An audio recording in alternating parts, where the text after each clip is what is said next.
سامنے آگ لگی ہوئی ہے، اس کے اندر کئی نسلیں جل کر راکھ ہو رہی ہیں۔ آج بازنطین سے بھی بڑے خطرے کی وجہ سے ابدی زندگیاں ختم ہو رہی ہیں، اور وہ بھی بے قدر و قیمت وجوہات کی وجہ سے۔ حالات بدل گئے، صدی بھی بدل گئی، اتبا جیسے سارے آج ماڈرن سسٹم کے ساتھ کام کر رہے ہیں۔ دنیا کے چاروں طرف سارے شیبہ بھی اور زیادہ چالاک ہیں۔ اکرما آنے کے لیے التفات کا منتظر ہے، سہیل کے لیے بھی باہیں پھیلانی ہوں گی۔ وحشی دوستی کے سانسوں کی حسرت میں تڑپ رہے تھے، خالد بن ولید جیسوں کو راستہ دکھانے کے لیے اور عمرو ابن عاص جیسوں کی رہنمائی کرنے کے لیے حدیبیہ کی طرف فاصلہ طے کرنا ہوگا۔ میرا خیال ہے میں نے اسلام کا انتخاب نہیں کیا، بلکہ میں اسلام میں داخل ہو گئی ہوں۔ یہ ایسے ہی ہے جیسے راستہ بھول جانے والا آخر کار اپنے گھر اور اپنے وطن واپس آ جائے۔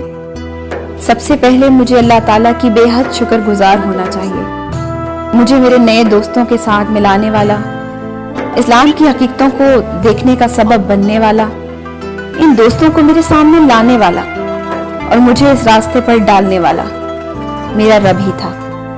میرا نہیں خیال کہ میں اتنی نعمتوں کے بوجھ تلے سے نکل سکوں گی اور نہ ہی شکر ادا کر سکوں گی۔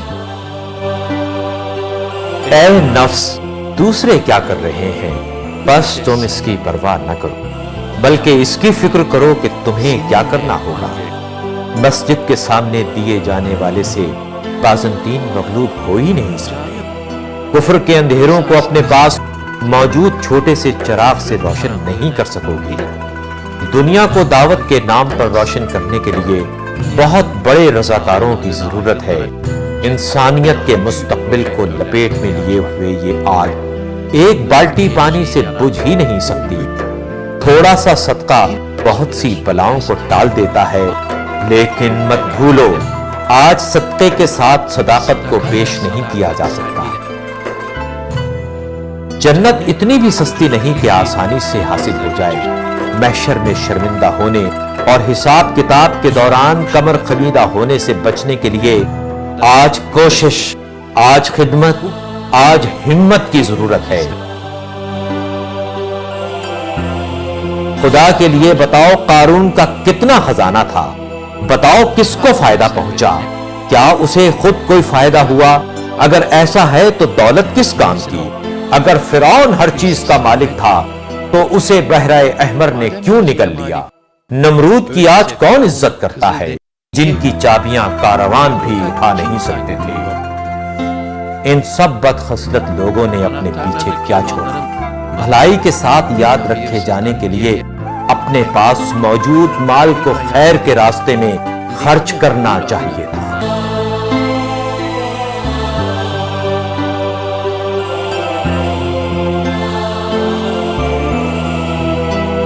میں نے حال میں اپنے اطراف نظر دوڑائی، بہترین لباس میں ملبوس انفاق کے لیے آمادہ لوگوں کو دیکھا۔ یہ لوگ اس راستے میں لاکھوں ڈالر دے رہے تھے۔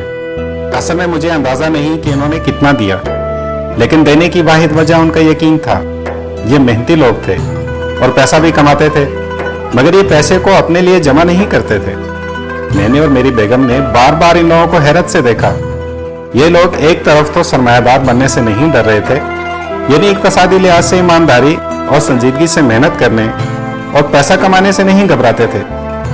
بات بھی یہی ہے کہ جو کچھ کماتے ہیں اسے دینے سے نہیں ڈرتے۔ ہمارے پاس یہ کہنے سے بھی کہ ہمارے پاس کافی پیسہ ہے اور دوسروں کے دینے سے بھی نہیں ڈرتے، میں نے اس تحریک کا نیا نام رکھا ہے۔ میں اب انہیں رحم دل سرمایہ دار کہتا ہوں، کیونکہ یہ پیسے کے خلاف نہیں ہے، کسی بھی جدید چیز کے خلاف نہیں ہے، لیکن اپنے پیسے کے جدا ہونے سے بھی نہیں ڈرتے۔ اے نفس، انسانوں کے قلوب متاع قلیل رکھنے والوں کا تعاقب کرتے ہیں۔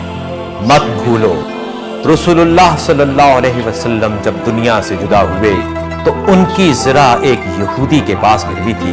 مکے کی سب سے دولت مند خاتون ام المومنین حضرت خدیجۃ الکبریٰ نے 3 سال کے بائیکاٹ کے نتیجے میں ملک بدری کی حالت میں بھوک و پیاس کی تکلیف سے وفات نہیں پائی، جبکہ ان کی زبان زد عام دولت اس روز ابو جہلوں اور ابو لہبوں کے منہ میں اور اتباع و شیباؤں کے پیٹ میں جا کر ختم ہو چکی تھی۔